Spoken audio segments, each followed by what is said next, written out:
Vamos a esperar que terminen de entrar sus compañeros.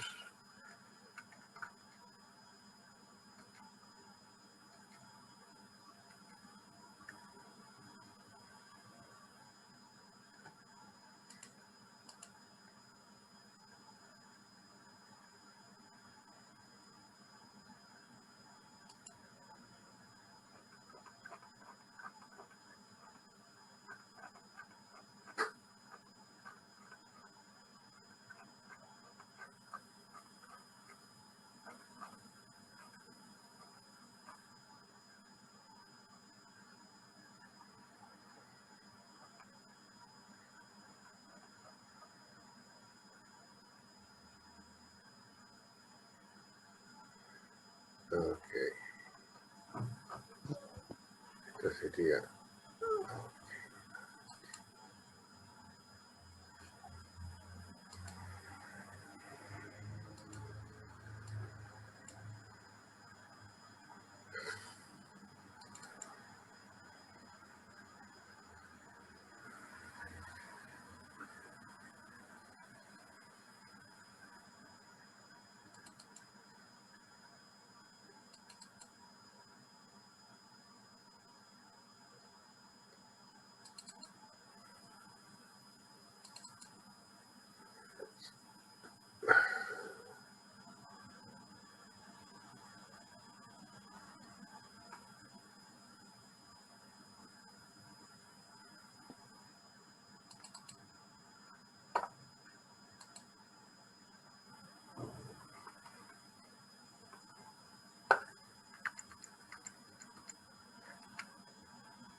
Buen día, profe.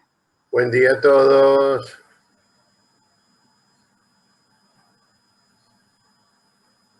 Bien.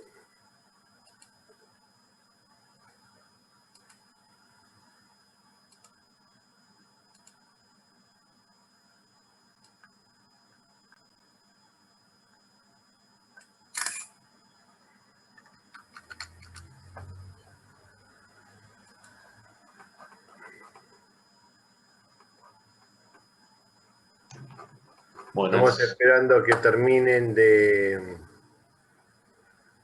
entrar.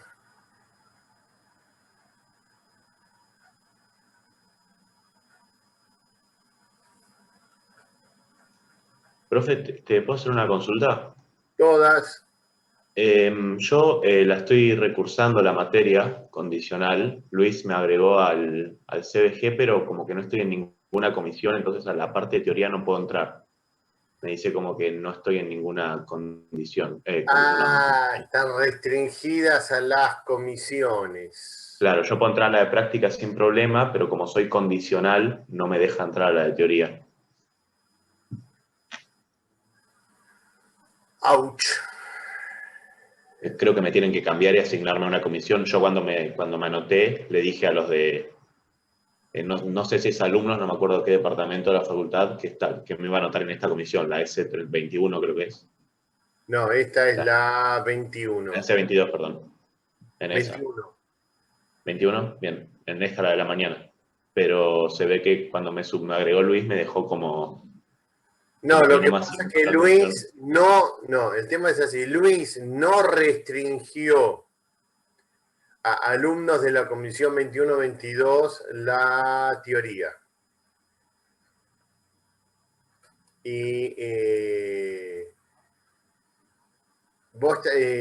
en el CBG están restringidos a alumnos de la comisión 21-22 los datos de la teoría.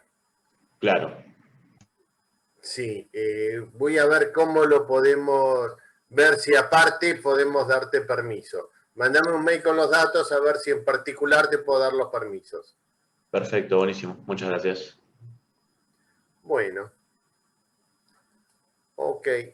Veo que han terminado más o menos de entrar. Se están conectando en junio más o menos la mitad de los que se conectaban al principio. Ok, uno más.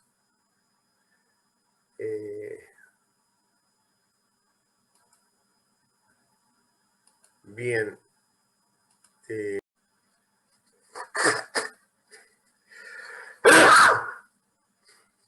vino el invierno. Un servidor puede ser servidor web, el equipo que se utiliza para comunicarse con Internet.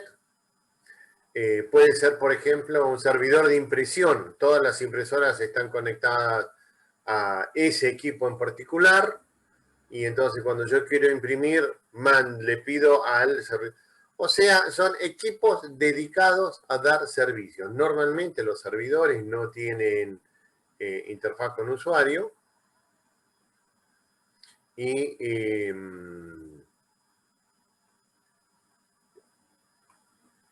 podemos tener típicamente múltiples servidores en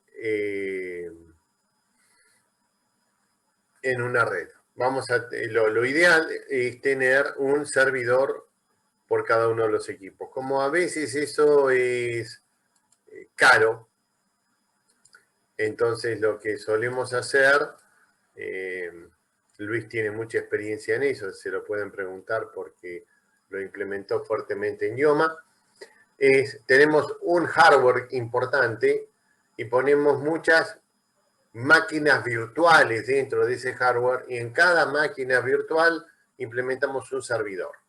Entonces el servidor es este.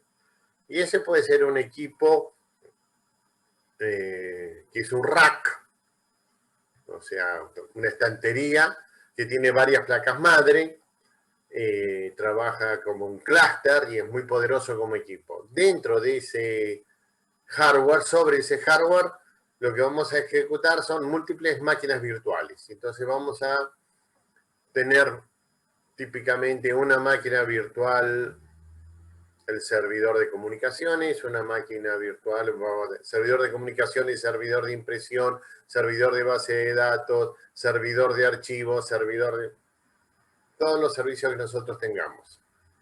¿Cuál es la ventaja de trabajar de esa manera? Bueno, si tenemos un equipo dedicado, típicamente un servidor de base de datos, inclusive ese equipo, en el mundo Unix, lo podemos iniciar en modo 2, que es modo monoproceso. Eliminamos el multiproceso. Y ese equipo está permanentemente ejecutando ese proceso, nada más. Entonces no tenemos cambio de contexto, no tenemos pérdidas de tiempo en ese aspecto. Está dedicado exclusivamente a esto. Si podemos dedicar un fierro puro a esto, va a ser mucho mejor. Un servidor puro, un hardware puro dedicado a el motor de base de datos, sin duda va a ser muy superior, va a tener tiempos muy buenos. Pero lo que normalmente hacemos es, tenemos un servidor implementado en un clúster, sobre ese clúster implementadas múltiples máquinas virtuales y sobre cada máquina virtual un servidor para cada uno de los servicios que necesitamos en nuestro centro de cómputos. Los que están seguros son los servidores de comunicación, el web server, la parte de servicios de comunicaciones con Internet. Puede haber un communication server para otro, va a haber un servidor de base de datos, va a haber un servidor de archivos, va a haber un servidor de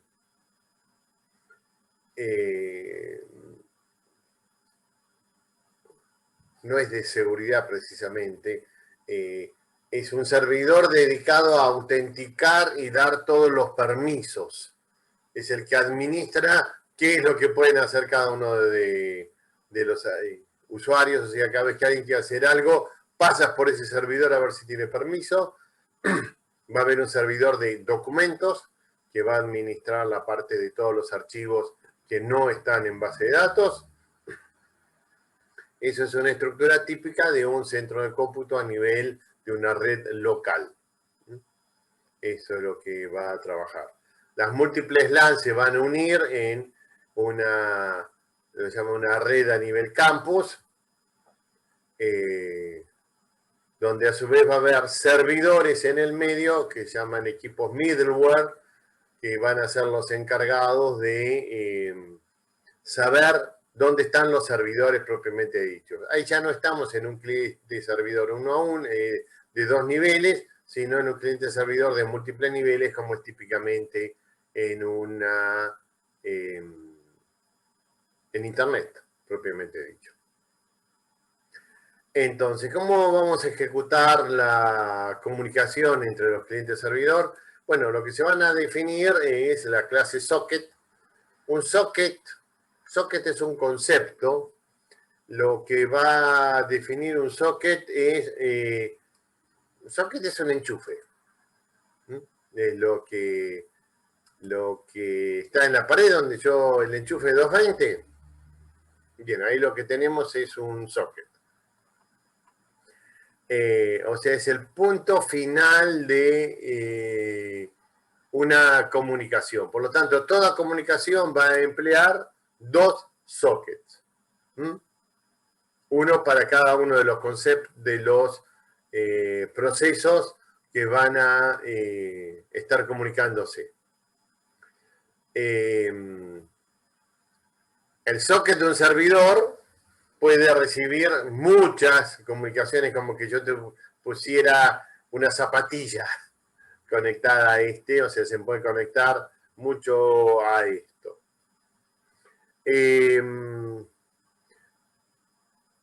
Entonces, conceptualmente hablando, un socket es, lo habíamos dicho en las primeras clases, el punto final de una comunicación. Físicamente hablando, el socket va a ser una dirección de memoria, el lugar donde va a quedar guardado el dato. A su vez, típicamente un socket va a estar provisto de los sockets para comunicación con el exterior, van a estar conectados a un puerto.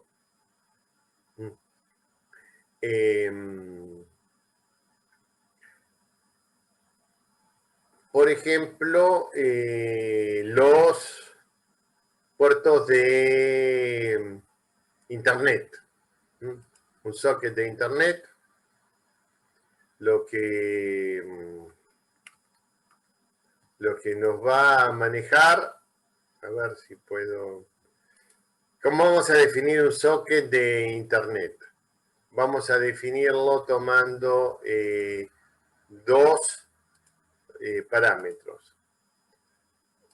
Un parámetro va a estar dado por la dirección IP del equipo y el otro parámetro va a estar dado por el puerto al cual se conecta. Estoy buscando, a ver si podemos...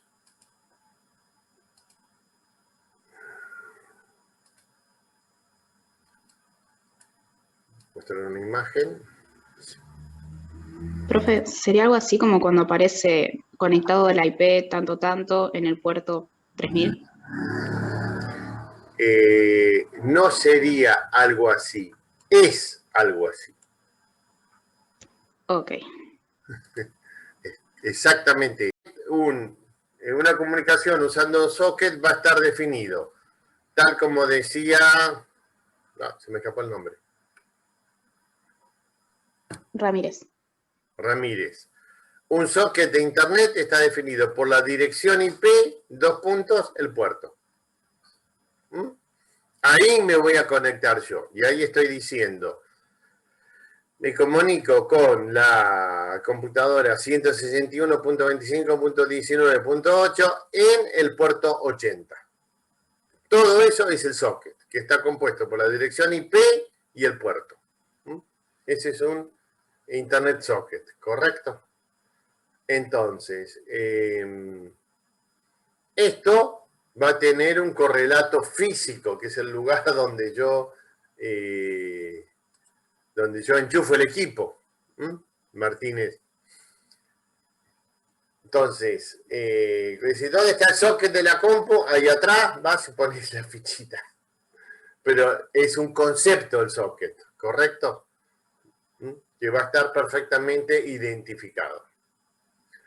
Entonces, desde el punto de vista de software, lo que nosotros vamos a tener va a ser la clase sockets en lenguaje C, vamos a tener la librería sockets, que nos va a permitir definir un socket, escribir en un socket, borrar en un socket, leer un socket, etcétera, con un conjunto de órdenes de system call para trabajar con el socket. Está Panfil, ¿se entiende la idea? Sí, profe, tiene que decir. Se entiende. No escuché la frase completa. Sí, profe. Se entiende. Ok, seguimos.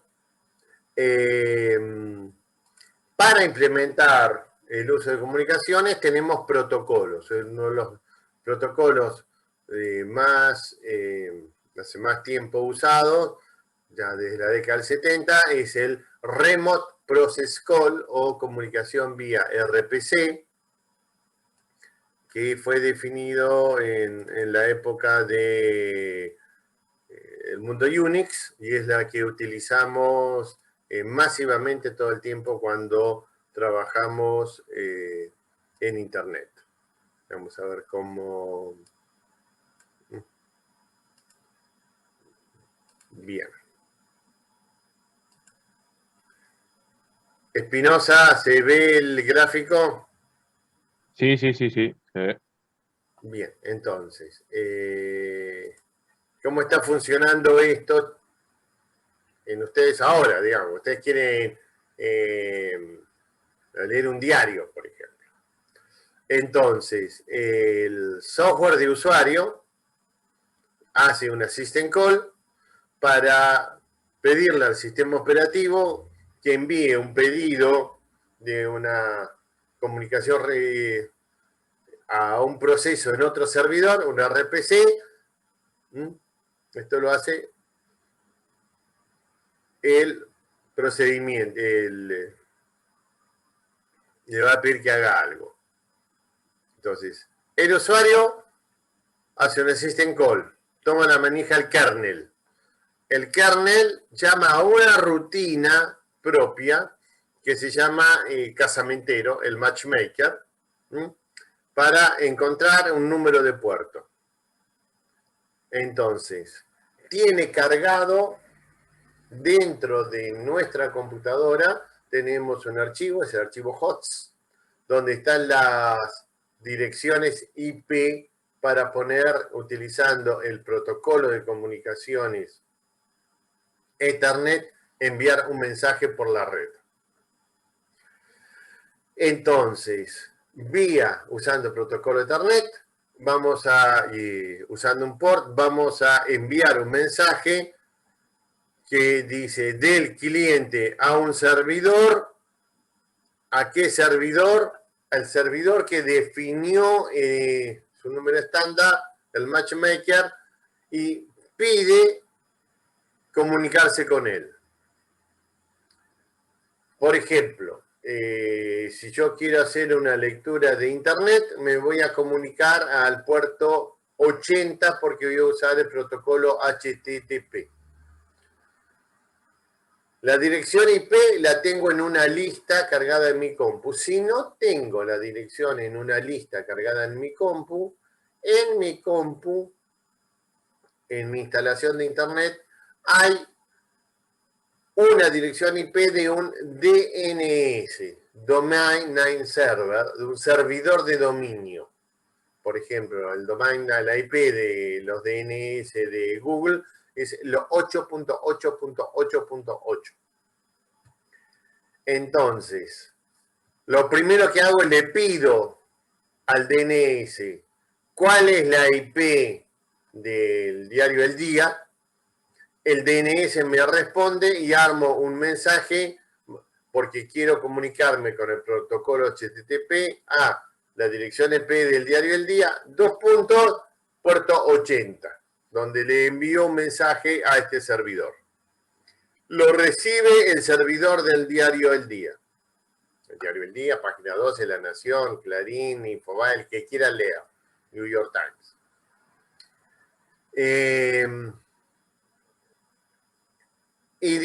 Cuando lo recibe, se fija, ok, ¿me puedo comunicar? ¿Por qué? Porque lo está atendiendo el equivalente del telefonista.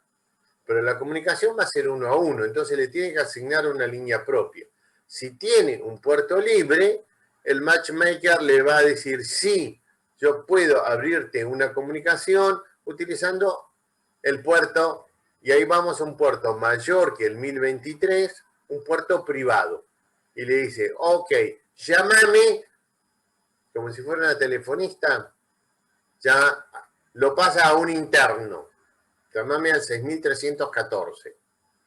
Entonces el servidor le dice al cliente, hey, sí, como no, nos comunicamos, pasa 2714. El kernel recibe ese puerto y entonces ahora recién ahí envía a ese puerto en particular el pedido de que ejecute algo, que haga un proceso allá, del cliente al servidor, al puerto pedido en particular, un contenido. Por ejemplo, mandame la página de la portada del diario. Del otro lado, va a estar ejecutándose un proceso que atiende en modo escucha. Recibe el mensaje, lo ejecuta y se lo envía al usuario. Acá tenemos cómo es la estructura de pedido de ejecución en un modelo cliente-servidor de ejecución de un proceso en forma remota. Espinosa, ¿se entendió más o menos? Sí, todo claro. ¿Mm? Es lo mismo que pasa cuando uno, vamos a dar un ejemplo simple, llamo por teléfono a una empresa, quiero saber cuánto debo de luz. Me atiende la telefonista y le dice, buenas, ¿usted qué quiere? No, yo quiero saber qué saldo tengo. Un segundito, por favor. Me pasa al interno. O sea, el interno me va a atender a alguien y dice, ¿usted qué quiere? Yo quiero que me diga cuánta plata debo. Un segundito, va, se mira, me dice la plata que debo y corto la comunicación. El mecanismo es muy similar. Un RPC es el usuario, el cliente, se comunica primero con el puerto abierto y diciéndole, voy a hacer este tipo de pedido, el puerto abierto le asigna un puerto particular y libera el puerto abierto para el próximo que entre, y se establece una comunicación entre dos puertos privados, porque el primero que manda dice, yo voy a usar tal puerto, se pasa, el cliente le dice, haceme este trabajo, por ejemplo, léeme un archivo, léeme un registro en la base de datos, imprimí esta página, lo que fuera que haga el servidor, y el servidor lo hace y le devuelve o el resultado o simplemente la tarea ya lo hice. Esta es la idea de un RPC, un Remote Process Call. Lo vivimos haciendo en Internet, cada vez que hacemos un clic dentro de una página, lo que le estamos es enviando un pedido de que ejecute algo en el otro servidor.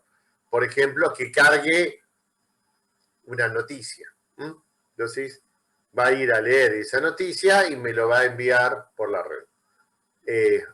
Todo esto lo van a ver con mucho más detalle en la materia comunicaciones y en la materia redes. Por eso no nos extendemos mucho en sistemas operativos. Lo que en el mundo estructurado llamamos RPC, en el mundo objetos tiene otro nombre.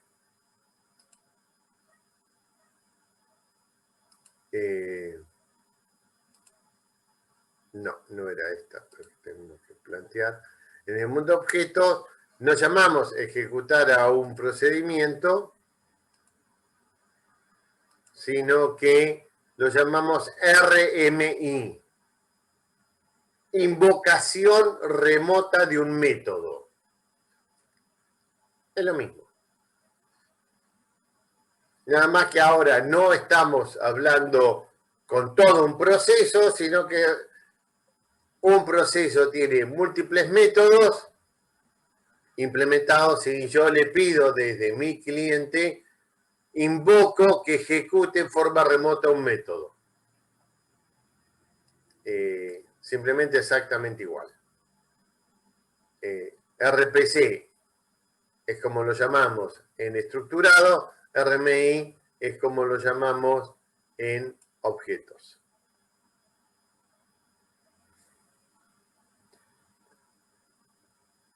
Kegin se fue siguiendo.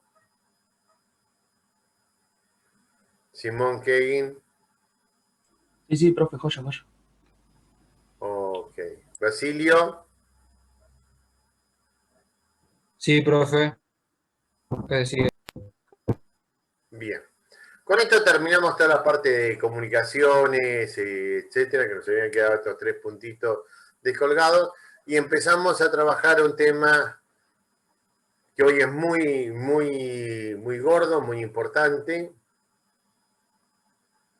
que es el concepto de hilos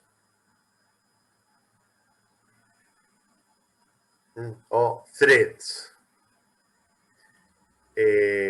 o subproceso.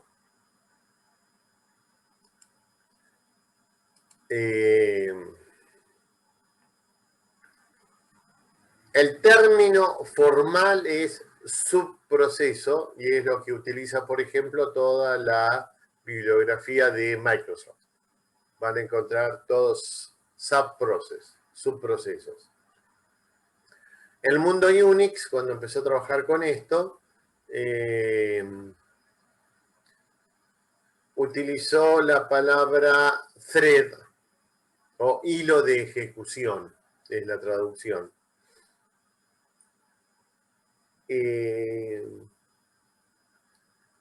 ¿Cuál es la idea? ¿De qué estamos hablando? Cuando nosotros definimos el concepto general de proceso, en un proceso había 2 grandes componentes dentro de la definición de un proceso. La parte declarativa de los recursos del proceso, que es donde yo digo quién es el dueño, qué permisos tiene, qué archivos tiene abierto, tiempo de uso de la CPU, etcétera, etcétera, etcétera. Y la parte dinámica del proceso, que está definida por la dirección de la próxima instrucción, los valores de registro de la CPU.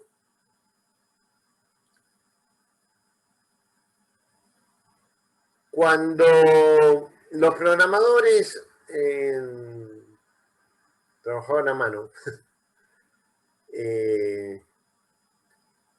iban estudiando cómo funcionaba un programa, normalmente agarraban una virome, un lápiz, y seguían uniendo con una línea esta instrucción, después a esta, si ahí había un jump, un if, había un dibujito largo, volvían, o sea, iban dibujando una línea sobre el listado del programa. Díaz, ¿podés imaginarte eso? Sí. Belón. Sí. Bien. Entonces, eso era la línea de ejecución o seguir el hilo de ejecución del programa. Ok, si seguimos el hilo de ejecución, nos encontramos con, y ahí aparece la sentencia o el concepto de la palabra thread o hilo de ejecución, que es la parte que sigue específicamente el hilo de ejecución. Entonces, Un proceso está constituido por un hilo de ejecución y una parte declarativa. Cada vez que nosotros hacemos un context switching, cambio de contexto, cambiamos todo. Cambiamos el hilo de ejecución, por supuesto, y toda la parte declarativa. Por supuesto, vamos de un proceso a otro. Lo que nos encontramos cuando vimos varios procesos cooperativos, que en realidad, como el proceso cooperativo había sido llamado por un proceso padre, la parte de estática, para decirlo de alguna manera, era bastante común.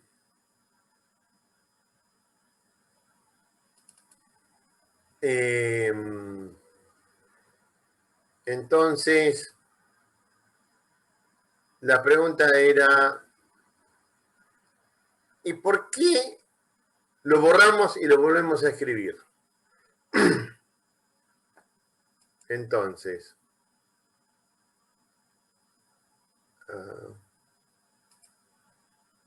lo que se decidió, lo que ustedes tienen a la izquierda de la pantalla, es un proceso monohilo típico.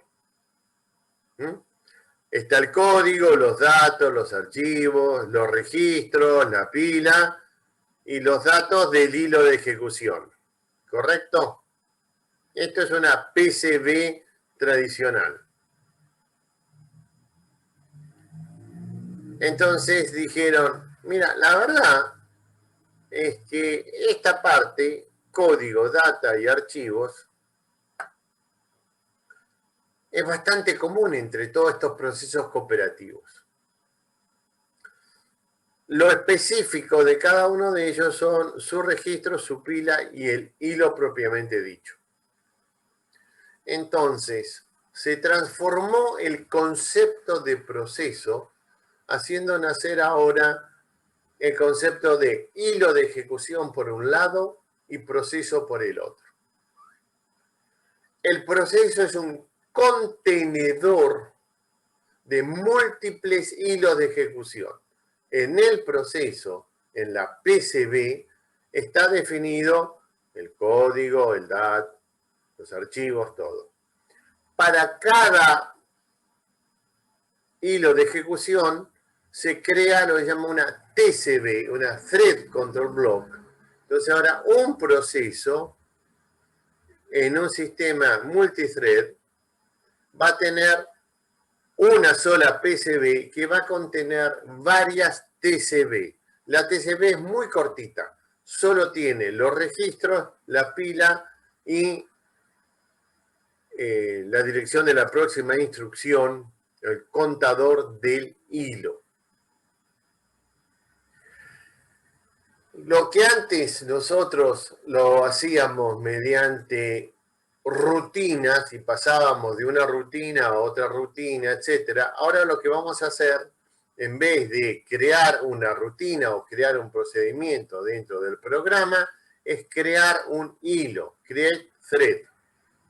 En vez de un declare procedure, declarar procedimiento, crear hilo. El código va a ser muy similar. Más aún, en un momento pasa a ser exactamente el mismo. El concepto es muy distinto. Lo que voy a hacer ahora es unir en un solo proceso lo que antes eran un conjunto de procesos cooperativos. Todos los procesos cooperativos ahora va a ser un solo proceso. O sea, un sistema de liquidación de sueldos y jornales tenía 25 procesos. El proceso menú, el proceso que imprimía recibos, el proceso que imprimía listados para contabilidad, el que calculaba, etc. Ahora voy a decir, no, voy a tener un solo proceso. El proceso sueldos. Ese proceso sueldos va a tener muchas rutinas, la que calcula, la que imprime, etc. Los archivos, el código es el mismo, los archivos son los mismos. ¿Qué es lo que cambia ahora? Van a competir con, entre los hilos, van a competir por el uso de la CPU. Se lo voy a explicar como si esto fuera una oficina. Yo tenía en una oficina un empleado que se encargaba de liquidar sueldos. Ese empleado manejaba todo, hacía todas las cuentas, imprimía, etc. En un momento crece la cantidad de sueldos. Lo que voy a hacer es darle una oficina a ese empleado, lo voy a ver, oficina de sueldos, yo veo de afuera uno solo, pero adentro va a haber varios empleados. Un empleado principal y muchos, cada uno encargado de una parte en particular.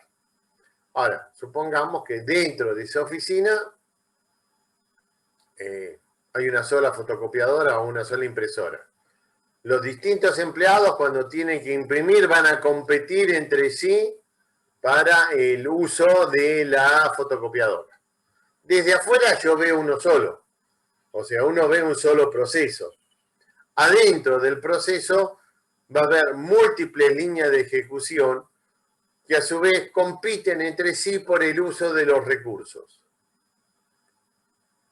El sistema multihilo pasa a ser entonces una forma de implementar lo que antes habíamos dicho con el sistema de procesos cooperativos. Hay muchas líneas de ejecución donde cada una se encarga de hacer una parte del trabajo, mientras un hilo mandó a imprimir, otro hilo mandó a leer, otro hilo calcula. O sea, es una evolución del modelo cooperativo. Con la enorme ventaja que cambiar de un hilo a otro es mucho más rápido que cambiar de un proceso a otro. ¿Por qué? Porque el contexto de ejecución es el mismo. Entonces, el thread switching es mucho más eficiente, mucho más rápido y requiere mucho menos recursos que el context switching.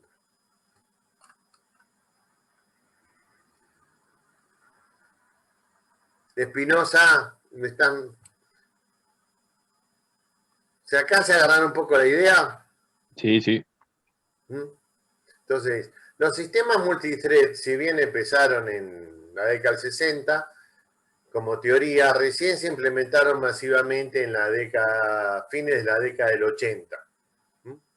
El OS2 de IBM y el Windows NT fueron los primeros grandes sistemas operativos multithreading. Windows NT fue una real revolución, fue el primer sistema operativo servidor masivo multithreading.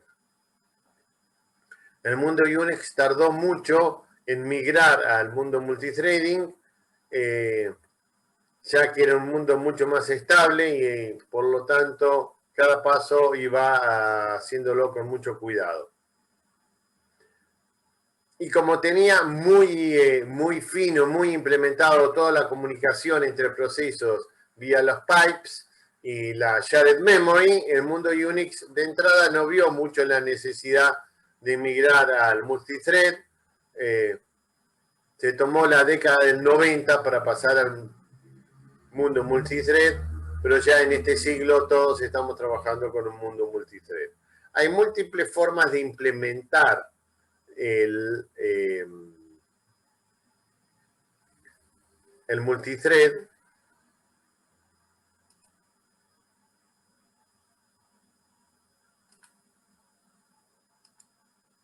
Ok.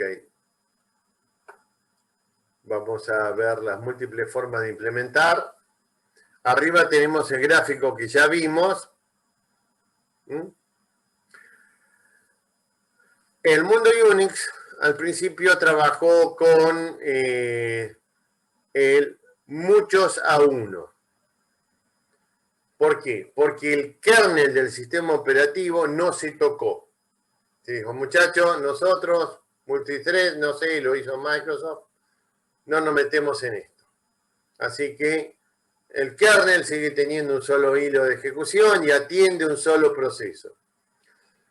Pero los lenguajes sí, a nivel de usuario, empezaron a implementar el multithread porque era mucho más eficiente. Entonces, a nivel usuario había múltiples hilos de ejecución y una biblioteca dentro del usuario. En el caso del mundo Unix, la phthread se encargaba de administrar los múltiples hilos, de planificar el uso, de cambiar la asignación de la CPU de un hilo a otro hilo. De esto el kernel no se enteraba. Entonces, cambiar de un hilo a otro hilo era tema del usuario, no se llamaba el sistema operativo, no había context switches, nada. Muy rápido, muy eficiente la librería pthread. El mundo Windows, de cada thread del usuario, vamos a crear un thread del sistema operativo encargado de comunicarse con ese thread del usuario. Y el planificador de corto plazo, el planificador del sistema operativo, va a trabajar administrando threads. Enorme diferencia. En el modelo muchos a uno, el planificador de uso de la CPU administra procesos. En el modelo 1 a 1 administra hilos. ¿Cuál era el problema con el modelo 1 a 1? Consumía muchísimos recursos. En realidad estaba pensado para toda la familia Windows NT en modo cliente, el Windows NT Desktop, el cliente del Windows NT, que era un solo usuario.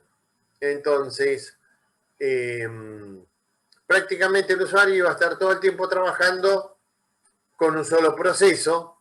Entonces, cambiar de un hilo a otro dentro del mismo proceso era totalmente lógico. Y por un tema comercial, Microsoft nunca implementó masivamente, si bien lo hicieron otras empresas, que yo me pueda conectar con múltiples usuarios a un servidor Windows NT. Esto lo hizo la empresa Citrix. Y bueno, luego sí, Windows NT Server tiene un módulo para eso, pero lo que ellos siempre querían era vender un Windows NT Desktop para cada uno de los clientes y no que hubiera un solo sistema operativo que se vendía y atendía muchas terminales. Por eso, comercialmente hablando, trabajaron con el modelo 1 a 1. Ahora, el modelo 1 es mucho más eficiente en el uso del hardware que el modelo muchos a 1. ¿Por qué? Porque pasar de modo usuario a modo supervisor en la ejecución es muy rápido. Porque cada thread del kernel asociado al thread del usuario tiene todos los datos. Entonces es muy eficiente el cambio de modo de ejecución. Eso llevó a que ya en la década del 2000 el mundo Unix, a la medida de que empezó a ver sobrase CPU, sobrase memoria, migró y hoy en día tenemos toda la familia de servidores trabajando prácticamente con el modelo 1 a 1. El modelo muchos a 1 se dejó para otra familia y se dejó se usó sobre todo en la década del 90, hoy en día la gran masa son el modelo 1-a-1. Hay un tercer modelo, ¿lo ven en el fondo? Sí, sí. Sí. Sí, Modelo perfecto. muchos a muchos. Ese modelo lo implementó la empresa Solaris y de un punto de vista teórico es el mejor modelo. O sea, se crea se llamó proceso liviano, Lightweight Process, encargado de administrar la comunicación, de forma que el kernel es un kernel multithread, los programas de usuario son multithread, y todos los threads de un proceso tienen un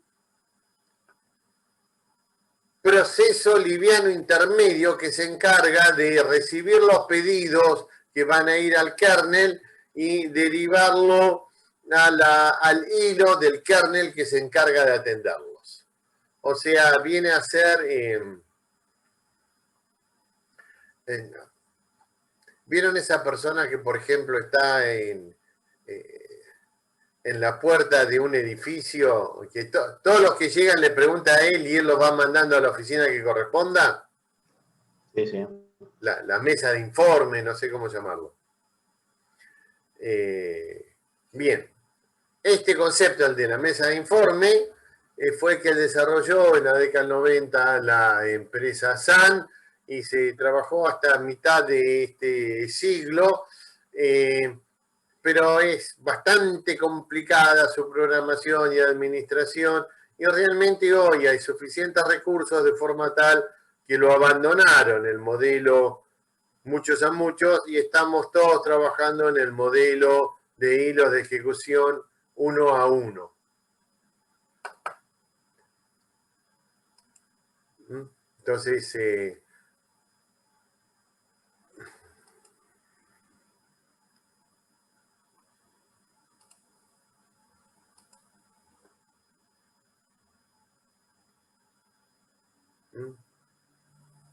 Entonces, las implementaciones fueron o en el muchos a uno, 1-a-1 o el muchos a muchos. Este tema se fue complicando con la medida que fuimos desarrollándolo y entonces apareció conceptos, por ejemplo, el pool de hilos, o sea, administrar un conjunto de hilos como si fuera uno, o inclusive en el caso de Microsoft, que vio el éxito que había tenido la librería Pthread en el modelo muchos a uno, implementó el equivalente, pero a nivel usuario, y lo llamó Fibra. Entonces, hoy tenemos que un hilo de usuario, a su vez, se divide en múltiples fibras. Muchos procesos muy chiquititos, muchos hilos de ejecución con muy pocas líneas de código, que entonces el cambio de una fibra a otra fibra es a nivel usuario, y luego a nivel del sistema operativo nos manejamos con hilos. O sea, avanzamos un paso más. Igual no se preocupen mucho por el tema de fibras, lo mencionamos, lo vamos a ver en detalle en la materia de sistemas operativos avanzados. Digamos que es un nivel más de división que el modelo simple de hilos. El modelo de hilos divide un proceso en muchos hilos, el modelo de fibras divide cada hilo en un conjunto de fibras y un conjunto de hilos crean un proceso.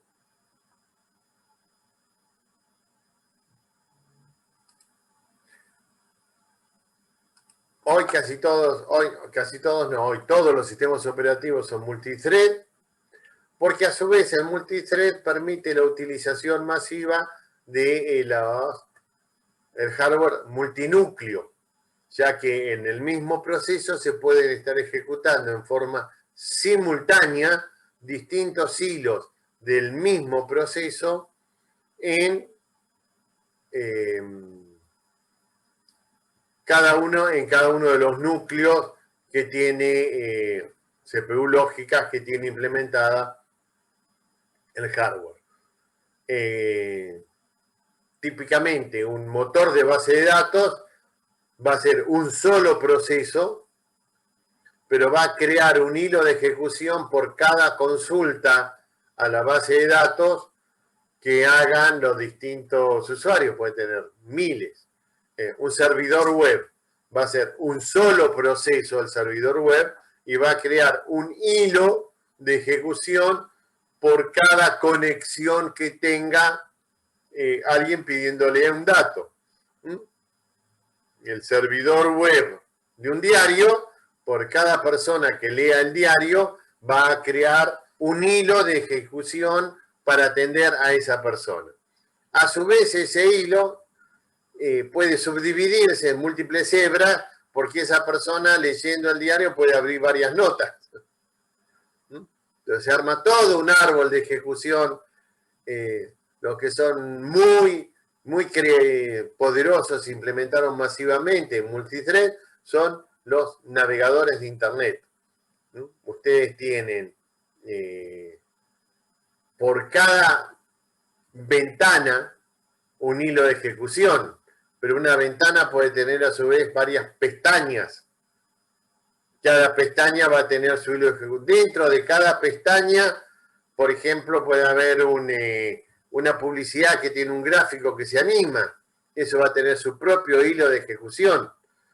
Entonces, van a tener típicamente, cuando navegan por internet van a tener miles de hilos de ejecución concurrentemente, peleándose todas por los múltiples núcleos que tiene el hardware que ustedes están utilizando. ¿Cuál es lo que tenemos que tener muy en claro? Y es un concepto que generó muchos problemas a principios de este siglo. La gente migró de la rutina al hilo. En vez de poner declarar procedimiento, puso crear thread. Pero el código adentro es el mismo. Y cuando yo lo invoco, lo llamo exactamente igual que cuando llamo una rutina.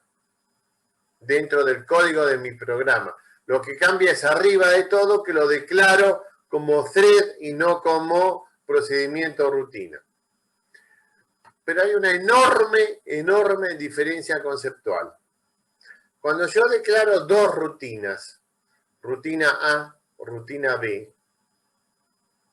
llamo a la rutina A y luego llamo a la rutina B, la primera línea de ejecución de la rutina B no va a comenzar a ejecutarse hasta que termine la última línea de ejecución de la rutina A. Porque la ejecución es secuencial.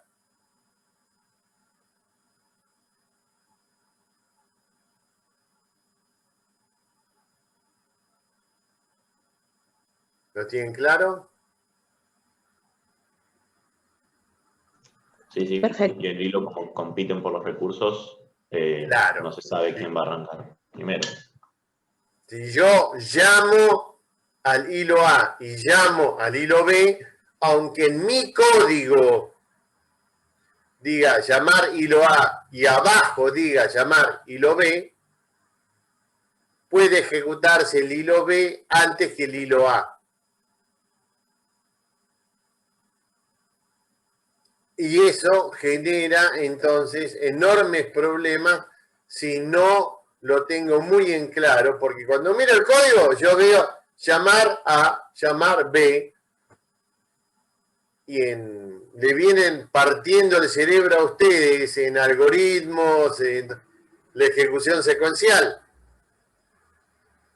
¿Correcto, Espinosa? Sí. Bien. No se ejecuta secuencialmente, Espinosa. Lo lamento mucho. Todo lo que le enseñaron es cierto para aprender que después cambia. ustedes llaman al hilo A y llaman al hilo B, y el hilo A y el hilo B van a competir por el uso de la CPU. Si vamos al ejemplo de la oficina, yo dejé en la oficina para que hagan trámite y había una serie de carpetitas adentro. Y yo dije, ok, le agarra el empleado, agarra la primera hoja, la segunda, la tercera. Pero ocurre que le agarró el empleado y empezó a repartir las hojas de cosas a hacer entre los muchos empleados que hay adentro de la oficina. ¿Sí? Y el que agarró la tercera hoja empezó a hacerla y fue más, y el de la segunda hoja se fue a tomar mate cuando vino y de pronto uno que, bueno, para cuando esté de la tercera van a haber hecho todo esto, no lo hicieron. Y la cosa sale mal. Por eso los lenguajes de programación modernos tienen protección de tienen una serie de rutinas, lo vamos a ver luego, sincronización de procesos. La ejecución de hilos compite por el uso de la CPU, mientras que la ejecución de rutinas mantiene la secuencia declarada por el programador. O, para ser estrictamente correcto, tenemos que decir, en la programación en rutina podemos forzar que se mantenga la declaración de programador, no lo podemos hacer en la programación con hilos, porque esto lo va a definir el uso por parte de la CPU, el planificador de la CPU.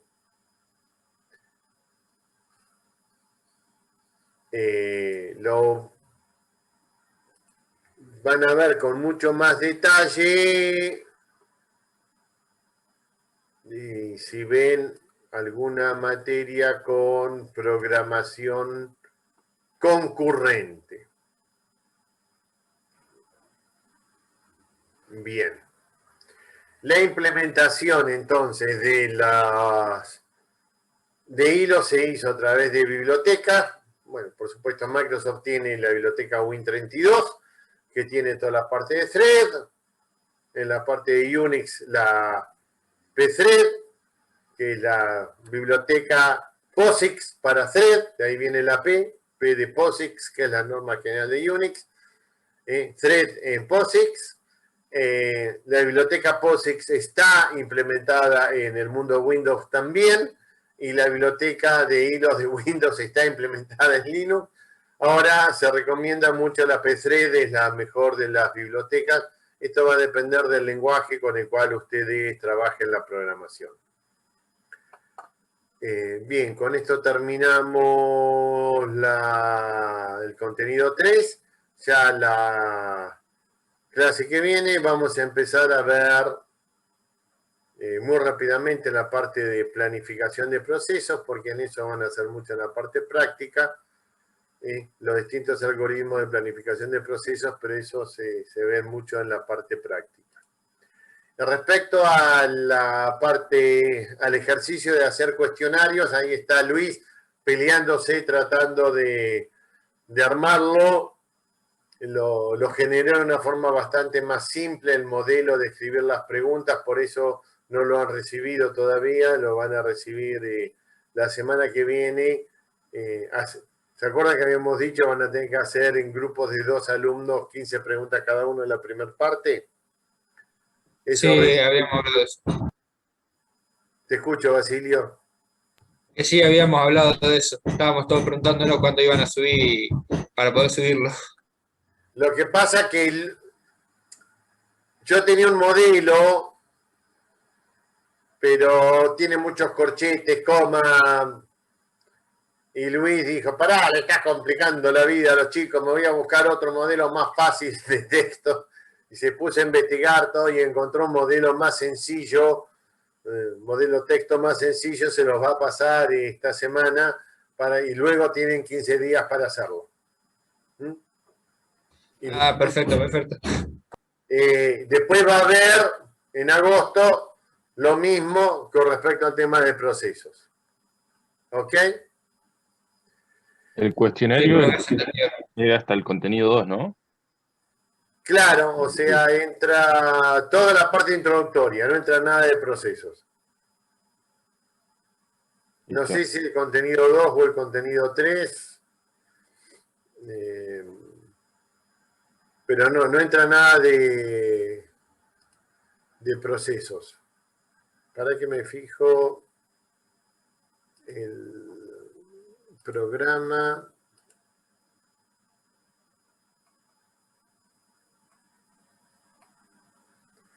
Por eso es hasta el contenido 2. O sea, hasta la unidad temática 2. Toda la primera parte de procesos, ¿no? Contenido 1, 2, 3 y 4 de la 5, es la unidad temática 1.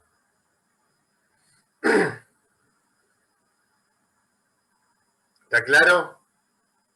Perfecto. Bien. Proceso es hasta procesos. Todo hasta procesos.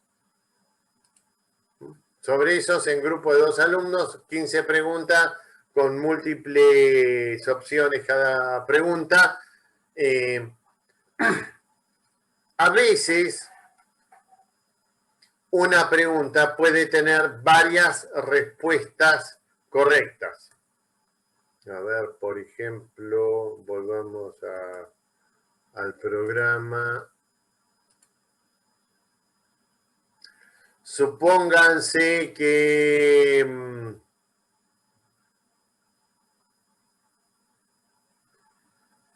una de las preguntas diga cuáles son los modos de ejecución en modo dual y ponen opción A, modo kernel, opción B, modo usuario, opción C, modo hardware, opción D, modo perrito. Bueno, la A y B son correctas, la C y la D no. Entonces tiene que aparecer una opción E que diga la opción A y B son correctas. O sea, cuando quieren crear una pregunta que tiene más de una respuesta, lo que se hace es poner eso dentro de una opción que dice tal y tal son, por ejemplo, todas son correctas, o una opción, una que diga ninguna de las antes enunciadas es correcta. Todas estas son formas en las cuales uno puede ejecutar crear un multiple choice, opciones múltiples. Cuando dentro de una pregunta hay varias respuestas correctas, lo que se hace es crear una opción que nombre todas las que son correctas. Bien, ok, terminamos la clase de hoy. La clase que viene empezamos con planificación. Si no hay ninguna pregunta, nos vemos la clase que viene. Profe, yo le acabo de enviar el mail para ver si se puede asignar los permisos para... Perfecto, vamos a tratar de abrirlo. Buenísimo, gracias. Bien, hasta el jueves. Dale, nos vemos, profe. Nos vemos. Hasta el jueves, profe. Profe, perdón, ¿el parcial cuándo sería? Te lo va a dar Luis bien la fecha. Ah, Porque listo, buenísimo. están mirando cuando termine de dar la práctica. Bien, bien, gracias. Bueno, buen fin de semana, nos vemos, hasta luego.